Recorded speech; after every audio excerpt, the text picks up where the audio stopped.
Très bien, on va reprendre. Merci d'être resté ou revenu. C'est donc pour moi un immense plaisir et un immense honneur de recevoir Dr Céline Bellard, qui est chercheuse au CNRS et qui est directrice de recherche au CNRS et qui travaille à l'Université Paris-Saclay. C'est quelqu'un que j'estime énormément scientifiquement, qui a gagné la médaille de bronze du CNRS, qui a gagné le prix Joliot-Curie de l'Académie des sciences, qui a gagné le prix L'Oréal UNESCO. Et je vais m'arrêter là, pour ne pas la faire trop rougir.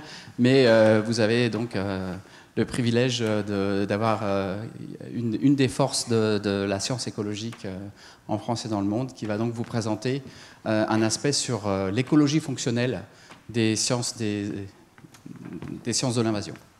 Merci Céline. Merci Franck.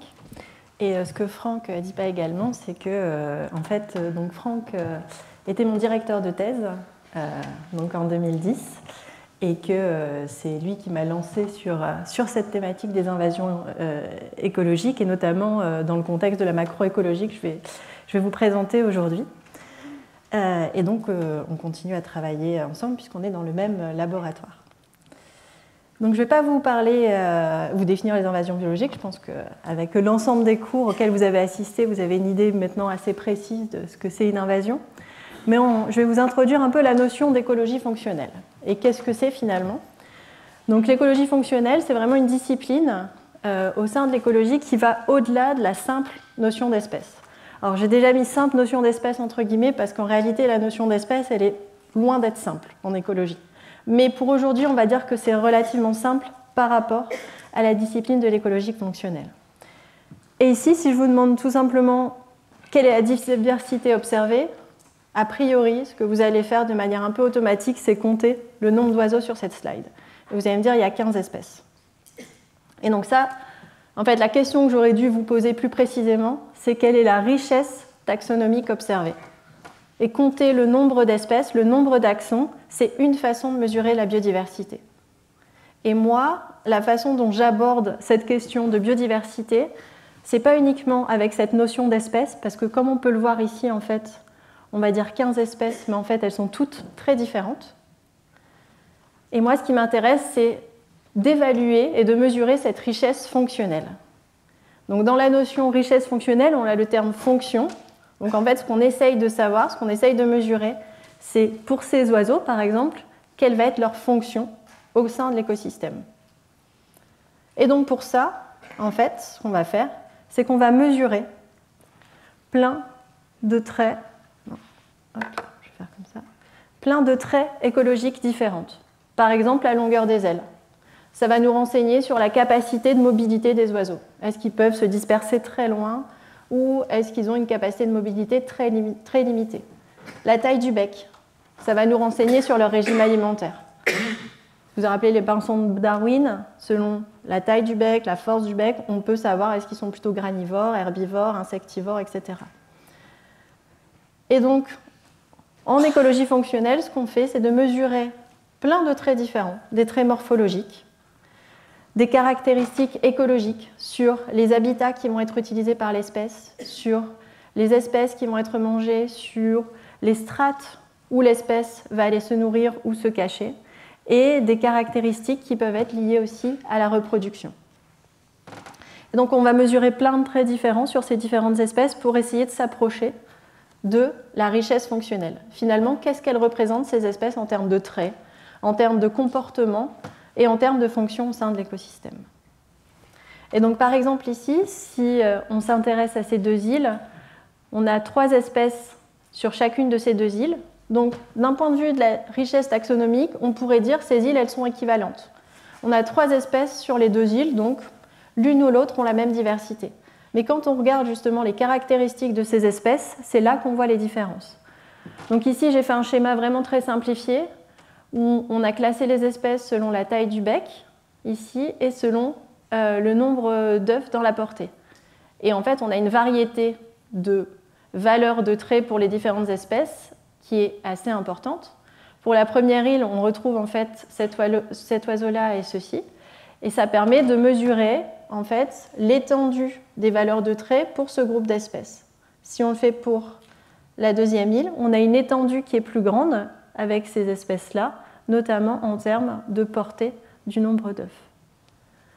Donc, de la même façon, là c'est un schéma simplifié, on le fait pour 2 traits. En réalité, quand on travaille sur les traits morphologiques de comportement de reproduction, on le fait dans un espace multidimensionnel. Et on va regarder la densité des oiseaux au sein de cet espace multidimensionnel pour mesurer la richesse fonctionnelle de ces espèces. Et donc la diversité fonctionnelle, c'est tous les traits qui sont mesurables au niveau de l'individu, des caractéristiques morphologiques, comportementales, des traits d'histoire de vie, qui vont affecter la performance de ces individus au sein de leur communauté, soit reproduction, survie, croissance, etc. Et pourquoi en fait on s'intéresse à l'écologie fonctionnelle? Pourquoi c'est important? Eh bien, comme je le disais, au lieu de considérer les espèces comme des entités similaires les unes avec les autres, en fait, ça nous permet de se rapprocher de leur rôle au sein de l'écosystème et de la fonction qu'elles ont au sein de leur communauté et de leur écosystème.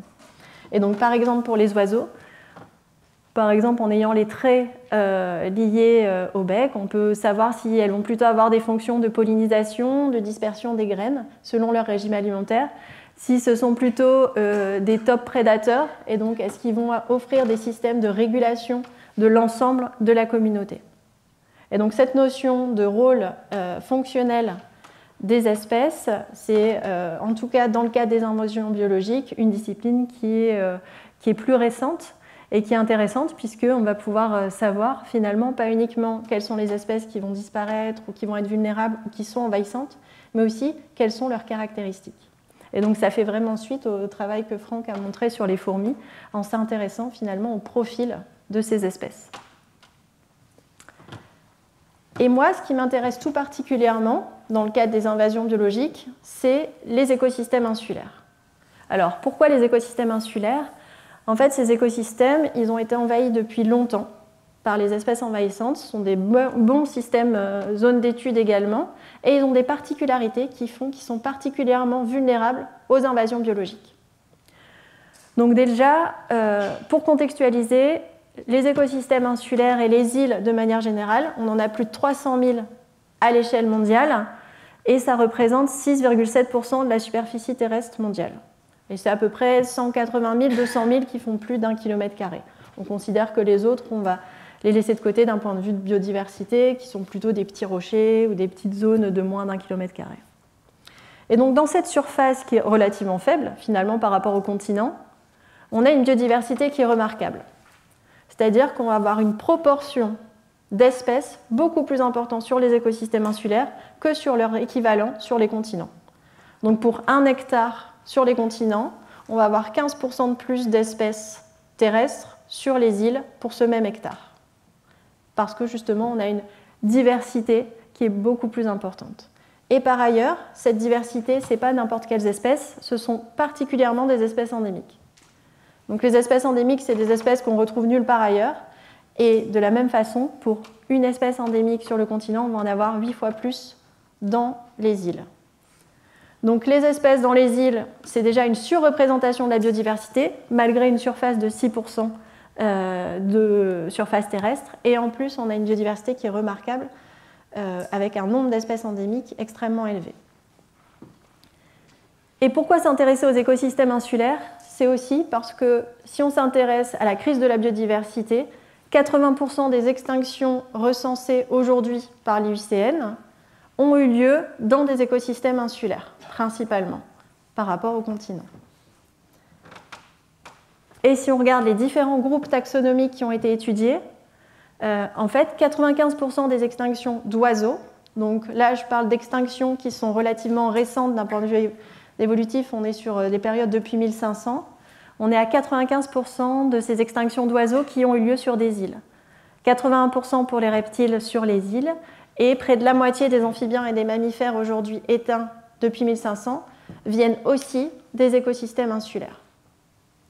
Donc étudier les écosystèmes insulaires dans le cadre de la crise de biodiversité, ça a aussi un intérêt parce qu'on a finalement une surreprésentativité des extinctions dans ces écosystèmes. Et donc pourquoi finalement on a des extinctions qui sont particulièrement importantes dans ces écosystèmes insulaires, et bien la première en fait, menace, ce sont les invasions biologiques. Donc ici, on a regroupé, chaque point en fait, représente une espèce éteinte qui a été documentée, et elle est liée avec sa menace. Donc là, ce sont les invasions biologiques. On a une grande partie des espèces qui sont éteintes sont liées à la menace seule des invasions biologiques. Et on a une partie ici des espèces éteintes qui sont liées à la fois à la menace des invasions biologiques et à la menace de la surexploitation ou de la fragmentation de l'habitat, destruction de l'habitat à des fins de culture et d'agriculture. Donc tout l'intérêt d'étudier en fait, ces écosystèmes, c'est aussi parce que les invasions biologiques, c'est une menace prédominante dans ces endroits. Et finalement, pourquoi ? Pourquoi ils sont si vulnérables aux invasions biologiques et de manière disproportionnellement vraiment vulnérables aux invasions biologiques? Alors on a plein d'études qui ont été faites sur ce sujet. On a un ancrage théorique aussi assez important depuis les années 60 avec les travaux de MacArthur et Wilson qui montrent qu'en fait, déjà, la nature géophysique des îles, le fait que ce soit des surfaces limitées qui sont isolées des autres continents, soit de manière très distancée au continent, soit parce qu'on est dans des fonctionnements de type archipel, va faire qu'on va avoir une diversité qui est plus ou moins importante dans ces îles. C'est-à-dire que plus les îles sont éloignées des continents, on peut avoir une richesse qui va dépendre en fait de ces caractéristiques. Et donc l'isolement de l'île par rapport au continent et aux autres îles et la fragmentation, la superficie sont des caractéristiques des îles qui font qu'elles sont particulièrement vulnérables. Une deuxième caractéristique qui explique cette vulnérabilité, c'est directement par rapport aux espèces qui se développent en fait, et qui ont évolué sur ces îles. Elles ont d'un point de vue démographique et génétique des spécificités, notamment comme les îles sont des surfaces plus petites que sur les continents, globalement on a des aires de distribution des espèces qui sont aussi plus petites. Et du coup, on a une densité plus faible, moins d'individus, et donc aussi une diversité génétique qui va être plus faible. Et tout ça, ça va conduire à une vulnérabilité accrue face aux menaces, et pas uniquement aux invasions biologiques en réalité. Et la troisième caractéristique principale qui explique cette vulnérabilité, c'est le syndrome d'insularité. En fait, dans les îles, on a tout un ensemble de modifications morphologiques, de traits, de comportements qui sont vraiment spécifiques à la situation insulaire. Donc d'un côté, ça va conduire à un taux d'endémisme assez élevé, c'est-à-dire que les espèces qu'on retrouve sur les îles, on les retrouve nulle part ailleurs. Les caractéristiques qu'elles ont sont vraiment spécifiques aux îles, mais d'un autre côté, ça leur donne une vulnérabilité accrue. Donc par exemple, on a le cas du kiwi, les oiseaux qui ont une perte de la capacité à voler, évidemment, on voit assez facilement comment ces oiseaux qui ne peuvent pas se déplacer, ne peuvent pas échapper aux prédateurs ou échapper à une menace, sont beaucoup plus vulnérables que des oiseaux qui sont capables de se déplacer, par exemple sur une autre île ou sur le continent quand la menace est présente. On a également tout un cortège de comportements de naïveté, c'est-à-dire qu'on a beaucoup d'espèces sur les îles qui ont été développées sans la présence de prédateurs. Donc d'un point de vue évolutif, elles n'ont pas développé de comportement d'échappement, d'agressivité, et donc elles vont être complètement naïves et être sensibles donc, aux prédateurs. Et ça vaut également pour les plantes, par exemple, vont avoir l'absence, par exemple, d'épines, qui va expliquer qu'elles vont être beaucoup plus sensibles aux herbivores que des plantes sur les continents qui ont développé finalement des mécanismes évolutifs pour faire face aux menaces. Et donc moi, ce qui va m'intéresser aujourd'hui à vous présenter, c'est justement, on sait que dans les îles, on a plein de profils différents des caractéristiques spécifiques des espèces propres aux écosystèmes insulaires, et les invasions sont vraiment une des menaces prédominantes.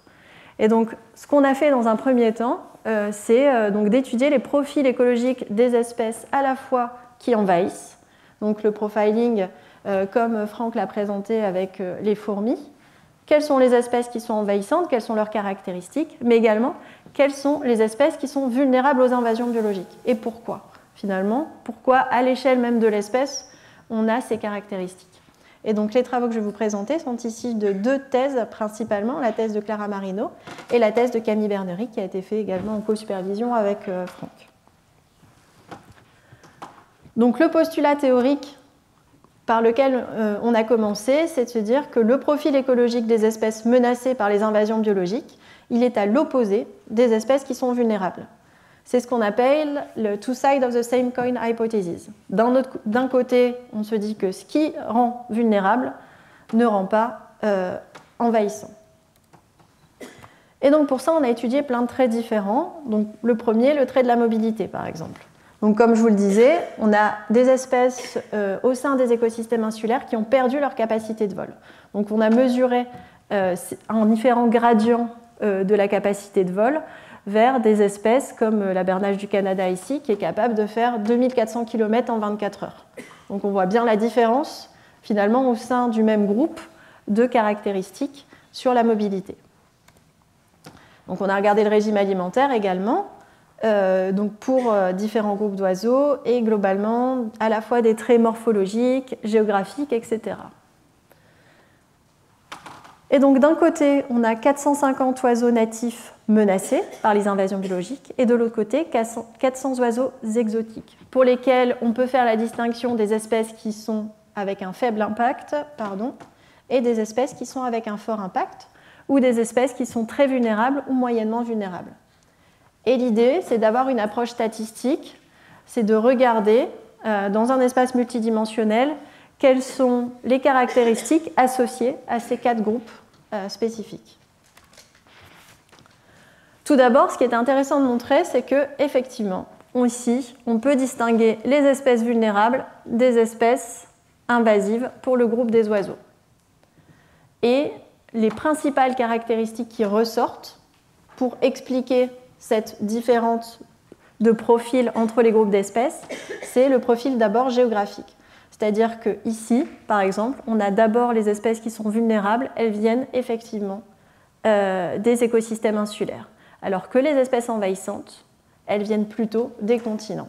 C'est-à-dire que c'est assez rare d'avoir une espèce d'oiseau insulaire qui va devenir envahissante sur les continents. Par contre, les espèces sur les continents vont devenir envahissantes dans les écosystèmes insulaires. Et pour préciser ce profil géographique, on a regardé également l'origine des espèces. Est-ce qu'il y avait des régions du monde qui apportaient plus d'espèces envahissantes ou des espèces qui étaient plus vulnérables dans certaines régions? Donc effectivement, par exemple, on voit que le contexte en Afrique, en Australie, explique les espèces qui sont très vulnérables aux invasions biologiques. Et d'un autre côté, on a plutôt les espèces qui sont déjà présentes de manière naturelle sur plusieurs continents, qui vont être capables en fait de s'établir sur les îles et devenir envahissantes. Ce qui est assez logique, puisque si elles sont présentes sur différents continents déjà dans leur aire de répartition naturelle, ça veut dire qu'elles ont été confrontées à une grande variété d'habitats, de milieux différents et même de ressources différentes, et donc elles ont eu le temps de s'adapter au cours du temps à ces différentes conditions. Donc elles sont plus en mesure de finalement s'établir dans des nouveaux environnements auxquels elles n'ont pas été confrontées.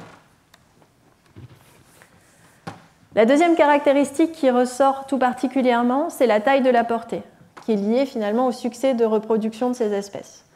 Et ce qu'on peut voir, c'est que les espèces envahissantes qui ont un fort impact ont une taille de portée beaucoup plus élevée que le groupe des oiseaux contrôle, finalement mondiaux, par rapport aux espèces également qui sont ici vulnérables. Donc ici, on a le groupe finalement des oiseaux mondiaux qui représente 11 000 espèces à peu près. Et donc ça nous a permis de faire vraiment la comparaison entre nos espèces envahissantes ici et nos espèces vulnérables aux invasions biologiques. Et donc on voit vraiment ce gradient de valeur. En ce qui concerne la masse corporelle, de la même façon, les espèces qui sont les plus grosses sont aussi les plus envahissantes. Et on a des tailles intermédiaires qui correspondent aux espèces insulaires, qui sont aussi de taille importante, qui vont être particulièrement vulnérables aux invasions biologiques. Et par ailleurs, une des caractéristiques qui est régulièrement sortie pour les oiseaux, c'est le niveau trophique. C'est-à-dire, est-ce que leur régime alimentaire il est plutôt omnivore, plutôt carnivore, herbivore, etc.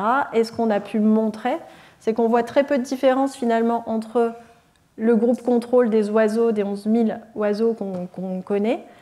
Mais par contre, pour les oiseaux envahissants, là, on voit des différences assez importantes avec l'herbivorie qui est particulièrement prédominante sur ce groupe d'envahissants.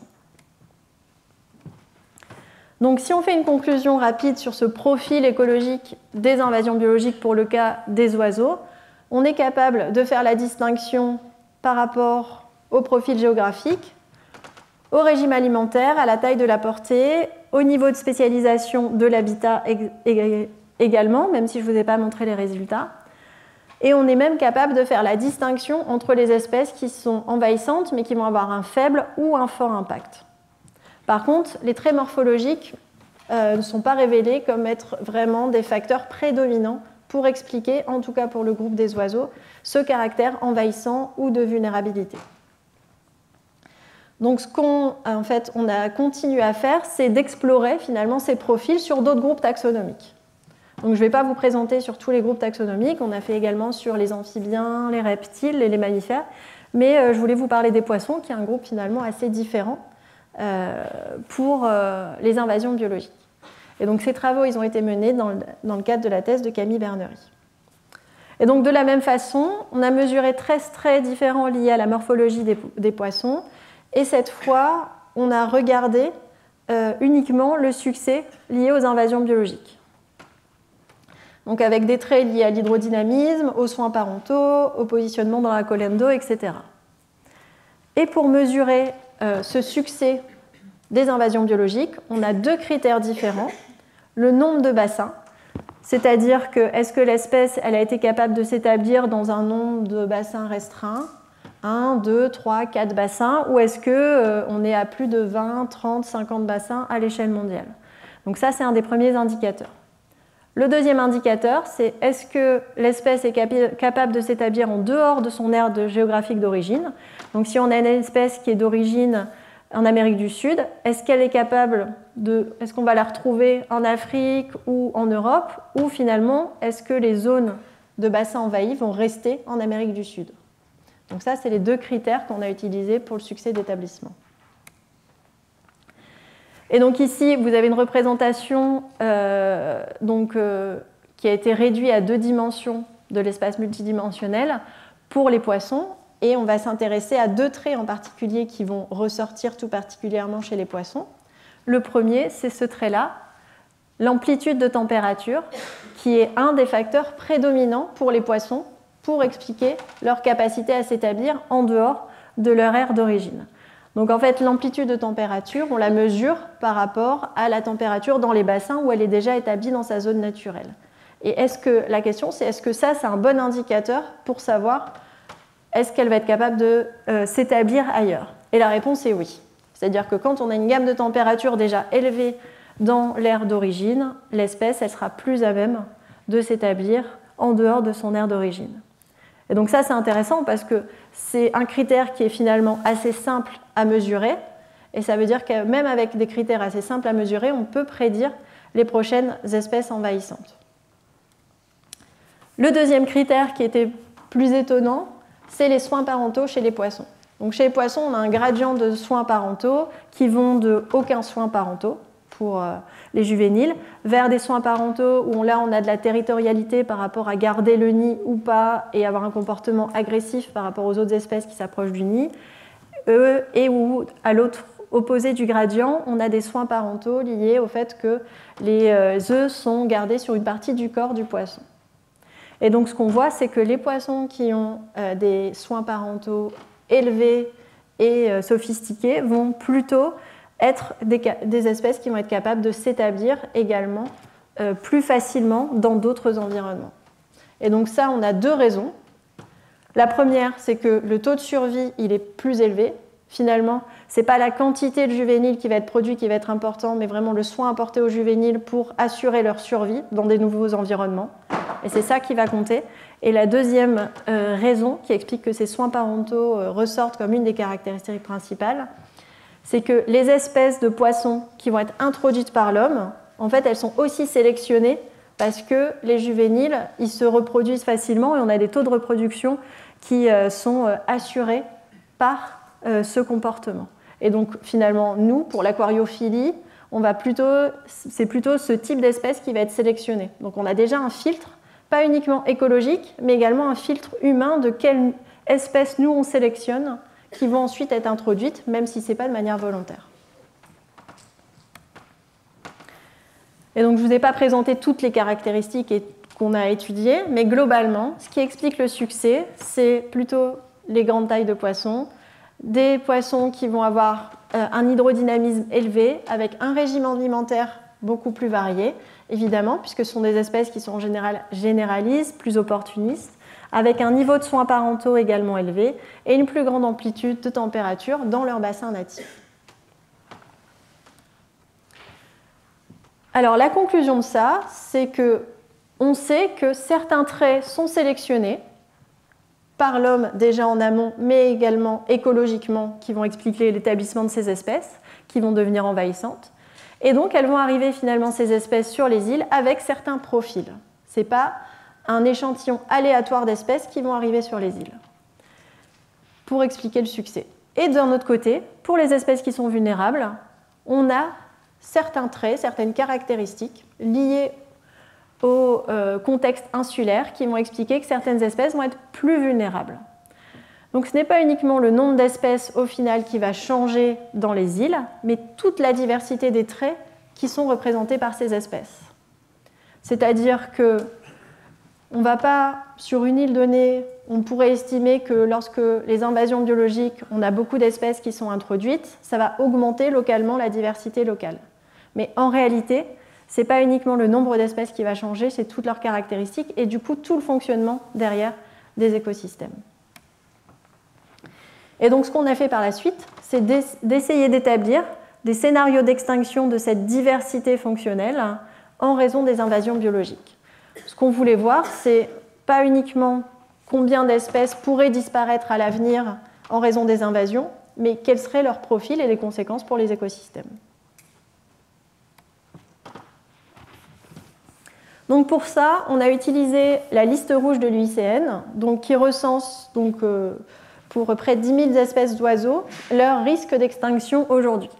C'est-à-dire que est-ce que les espèces elles sont en danger critique d'extinction, en danger vulnérable. Donc pour ça, en fait, on a des données sur plusieurs années de l'ère de répartition des espèces, du nombre d'individus qui restent dans les populations, et à partir de ça, on peut statuer est-ce qu'elles sont quasi menacées, vulnérables, ou même est-ce qu'on a déjà des espèces éteintes finalement. Quand on revient sur le terrain au bout de 10 ans, 20 ans et qu'on n'observe plus d'individus, on considère l'espèce éteinte. Et donc à partir de cette information sur le risque de ces espèces, et on a également d'autres informations qui sont quelles sont les menaces associées à ce risque d'extinction.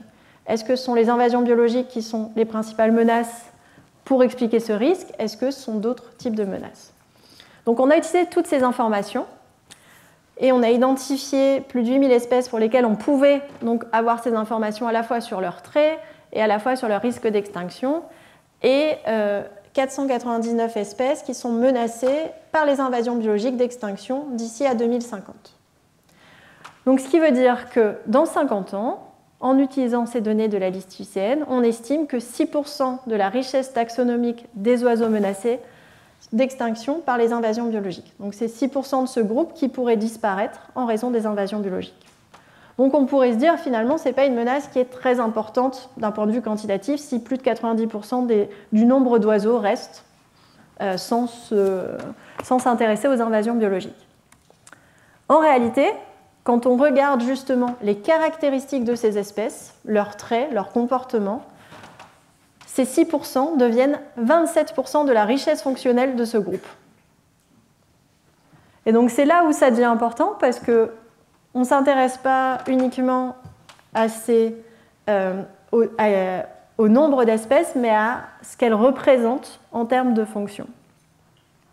Et donc ça veut dire que près d'un tiers de ce groupe pourrait perdre leur richesse fonctionnelle, parce qu'en réalité, ce sont vraiment des espèces avec des caractéristiques spécifiques. Et donc ce qu'on a regardé, c'est quelles sont ces caractéristiques spécifiques qui risquent de disparaître d'ici à 2050. Et donc en termes de régime alimentaire, par exemple, ce sont plutôt des espèces qui vont avoir un régime alimentaire sur les animaux, moins des herbivores. Ce sont plutôt des espèces qui sont diurnes, des espèces qui vont se nourrir soit au niveau du sol, au niveau de l'eau, donc plutôt dans la strate assez basse de la végétation, ou multiples.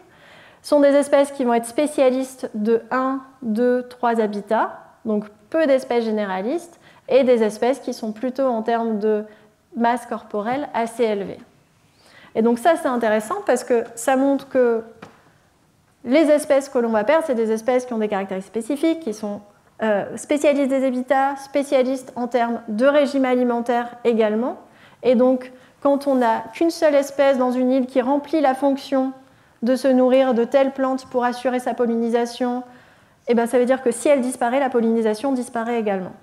Et donc, c'est tout un effet cascade au sein de l'écosystème qui risque de disparaître parce que ce sont des espèces qui remplissent des fonctions spécifiques, qui sont uniques dans les îles et qu'on n'a pas de redondance d'autres espèces qui pourraient les remplacer finalement. Et donc les scénarios justement de perte fonctionnelle en raison des invasions biologiques à l'avenir nous montrent que c'est près d'un tiers de la richesse fonctionnelle de ce groupe complet qui risque de disparaître. C'est un peu moins pour les mammifères, mais globalement, on a aussi une perte estimée pour les mammifères qui est beaucoup plus élevée d'un point de vue fonctionnel que d'un point de vue taxonomique. Et ce sont des espèces plutôt spécialistes et des gros oiseaux, donc comme par exemple ici hein, avec le kiwi, qui est une espèce qui va plutôt être territoriale, qui va également avoir en fait l'absence de capacité de vol, qui va l'empêcher finalement de s'échapper par rapport aux prédateurs et donc qui va être complètement vulnérable aux prédateurs comme les rats, les chats, etc. Et une espèce qui va également se nourrir au niveau du sol, comme on a pu le voir avant, avec son bec en fait, qui va aller chercher dans la terre des végétaux et des petits animaux comme des amphibiens, des écrevisses, etc. On a également beaucoup d'espèces qui sont des oiseaux marins et des espèces qui sont situées sur des îles comme à Hawaï. On a beaucoup d'espèces qui ont disparu, qui avaient des fonctions spécifiques de pollinisation et qui ne pouvaient plus être remplies finalement par les populations natives et locales. Et donc, quelles sont les solutions pour limiter leurs impacts et pour essayer finalement de faire face à cette menace des invasions biologiques? Donc, toute une partie des travaux qu'on essaye d'effectuer, ce n'est pas uniquement de regarder le profil des invasions biologiques, le profil des espèces qui risquent de disparaître, mais essayer d'aller jusqu'au bout de la chaîne et de se dire, OK, à partir de ces informations-là, qu'est-ce qu'on peut faire pour protéger la biodiversité et pour protéger les espèces qui sont vulnérables aux invasions biologiques? Donc, c'est un travail qu'on a mené dans le cadre de la thèse de Clara Marino et en collaboration avec Filipa Soares, qui est chercheuse postdoctorante au Portugal. Alors, je pense que vous avez dû voir ce graphe probablement par Franck en début de ce groupe de cours. Ce qu'il faut savoir, c'est que pour limiter l'impact des invasions biologiques, on a tout un panel de solutions qui vont de la prévention, de la détection précoce pour les espèces qu'on vient juste d'intercepter, pour lesquelles on peut encore faire de l'éradication, et de la gestion de ces espèces avec de l'éradication. Donc, dans les îles, on a plein de mesures d'éradication qui ont été mises en œuvre, qui peuvent être efficaces, mais ensuite, il faut que l'écosystème soit capable de se restaurer. Et donc, avant d'arriver finalement à ces étapes d'early detection, de détection précoce et de gestion, on a également ce qu'on appelle la prévention. Et moi, ce que je vais vous présenter là, c'est vraiment une option parmi toutes celles qui existent, mais une option qui est ciblée pour protéger finalement cette diversité fonctionnelle, qui est celle qui m'intéresse aujourd'hui. Et donc, le but des travaux qu'on a effectués ici, c'était d'identifier et de protéger les espèces les plus menacées par les invasions biologiques et celles qui contribuent le plus à la diversité fonctionnelle. Puisque on sait que les invasions, elles menacent la diversité fonctionnelle, mais on a certaines espèces qui vont ressortir comme particulièrement exceptionnelles d'un point de vue de leurs caractéristiques. Et donc, c'est celles-là qui vont m'intéresser. Et donc, pour faire ça, on a mis en place un indice d'irremplaçabilité fonctionnelle des espèces chez tous les tétrapodes. Donc, les amphibiens, les oiseaux, les reptiles et les mammifères. Donc ici, on est de nouveau dans notre petite relation entre le trait numéro 1 et le trait numéro 2, donc par exemple la taille de portée, la taille du bec. L'idée, c'est de regarder par rapport au barycentre moyen de l'ensemble des points qui représentent finalement une espèce et leur positionnement par rapport au trait. Est-ce que l'espèce, elle est très éloignée du centre? Est-ce qu'en moyenne, on a une espèce qui est très grande par rapport à la moyenne de la population générale? Ou est-ce qu'elle est assez proche du centre? Elle a une taille moyenne qui est relativement proche de la moyenne. Donc ça nous permet de mesurer finalement la spécialisation fonctionnelle. Alors là, je vous présente pour 2 traits, mais on est dans un espace multidimensionnel en général. La deuxième métrique auquel on va s'intéresser, c'est l'uniqueness. C'est-à-dire, est-ce qu'en plus d'être très loin du centre, est-ce que cette espèce, finalement, elle est unique d'un point de vue des caractéristiques qu'elle représente, ou est-ce qu'il y a plein d'espèces à côté qui ont des caractéristiques qui sont quand même assez proches? Elles sont toutes éloignées de la moyenne, mais on peut avoir une autre espèce qui va la remplacer ou pas d'un point de vue de son rôle au sein de l'écosystème. Donc on va regarder à la fois la spécialisation d'un côté et leur unicité finalement de l'autre. Et on va multiplier cette information avec leur probabilité d'extinction due aux espèces envahissantes. Donc encore une fois en utilisant le risque d'extinction documenté par l'IUCN. Est-ce qu'elle a une probabilité d'extinction très forte dans 20 ans ou très forte plutôt dans 50 ans, ou est-ce que finalement c'est une espèce qui est peu menacée? Donc on a établi ce score pour pas mal d'espèces différentes, donc pour les différents groupes que je vous ai présentés, et ce score, il nous permet d'obtenir des listes d'espèces différentes. Alors je vais aller en détail un peu sur ces listes. La première liste, c'est la liste des espèces prioritaires. C'est-à-dire que ce sont des espèces qui sont très menacées, c'est-à-dire qu'on prédit que dans 20 ans ou 30 ans, elles risquent de disparaître, et à la fois, elles sont irremplaçables d'un point de vue fonctionnel.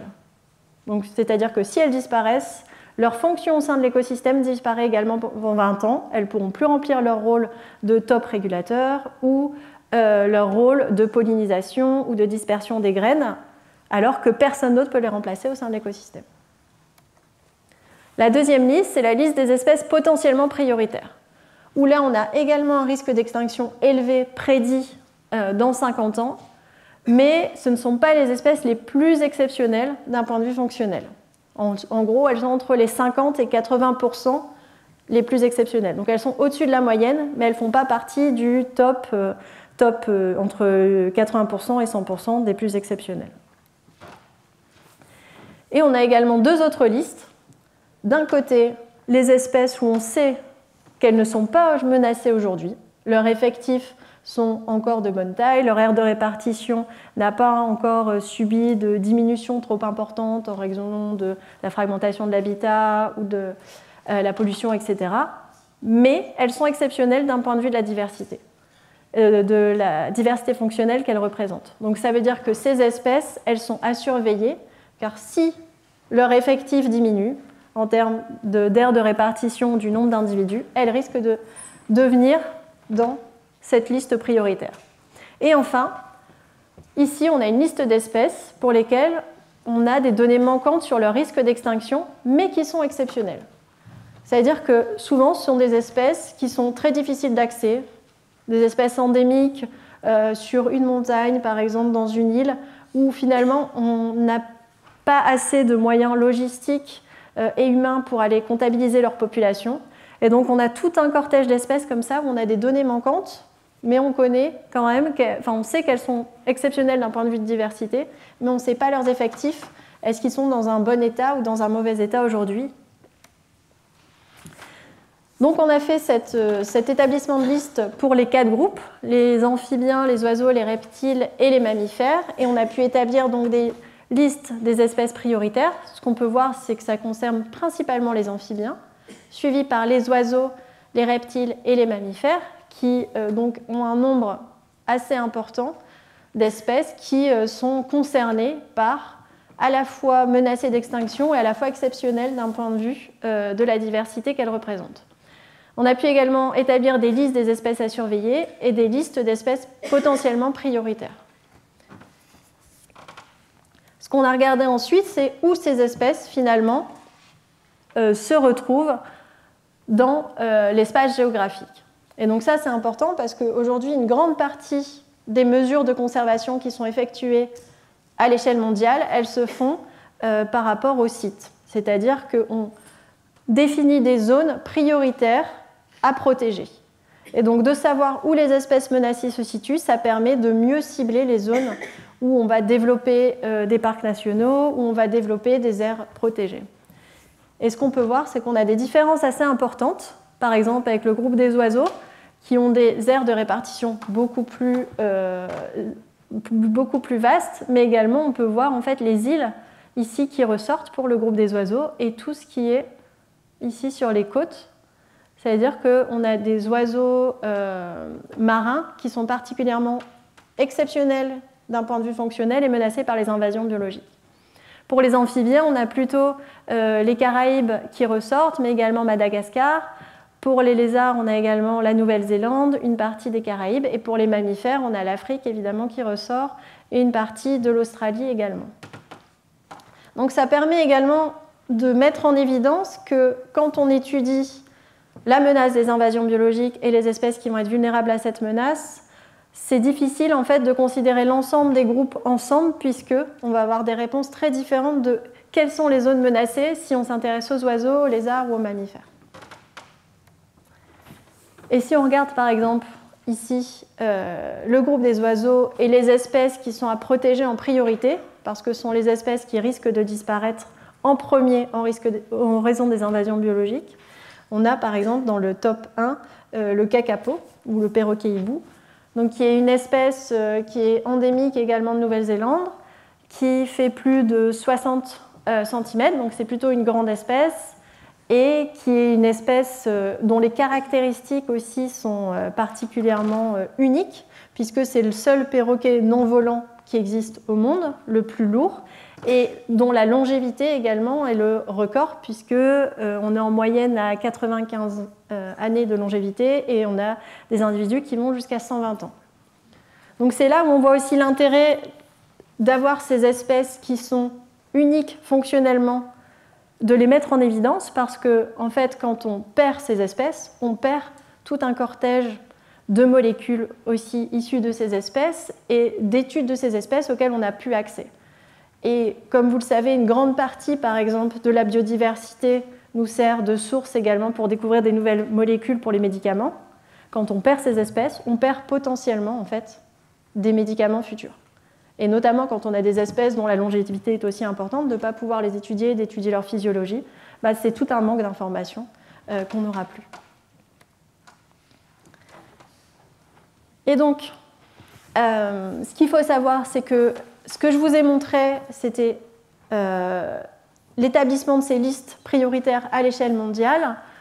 Ce qu'on est aujourd'hui en train de faire, en collaboration avec le Muséum d'histoire naturelle et l'IUCN, c'est de décliner ces listes à l'échelle française et à l'échelle des territoires d'outre-mer. L'idée aujourd'hui, c'est que la France elle a été signataire dans le cadre des objectifs pour la biodiversité avec l'Europe, de réduire de 30% l'établissement des invasions biologiques et de réduire de 50% les espèces menacées par les invasions biologiques aujourd'hui.